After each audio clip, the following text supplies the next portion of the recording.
din colindătorii, cum veneau odată leruler. Se colinde în seara asta minunată, leruler.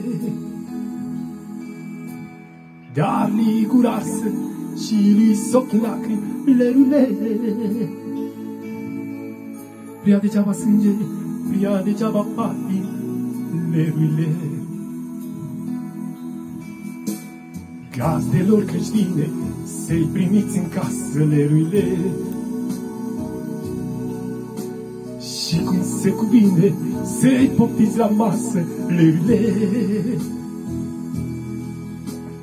Ni trimite Sfântul să ne încerce mila, leruile.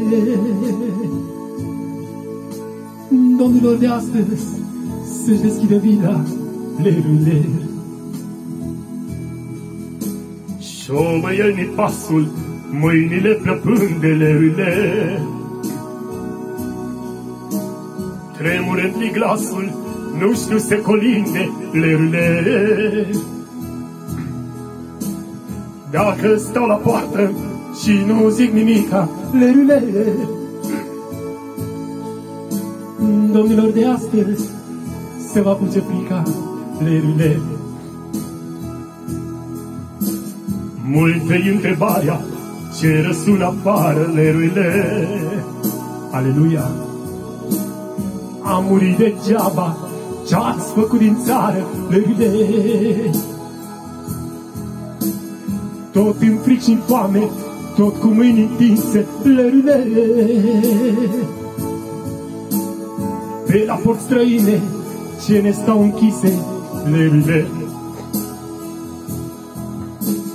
Din colindătorii, cum veneau odată, leruile. Se colinde în seara asta minunată, leruile.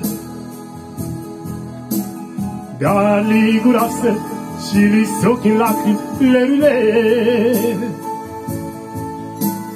Prea degeaba sânge, prea degeaba patii, leruile. Prea degeaba sânge, prea degeaba patii, leruile.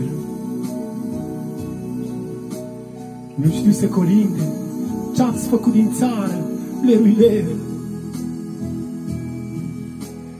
Și-o băiem-i pasul, mâinile plăpânde, leruile.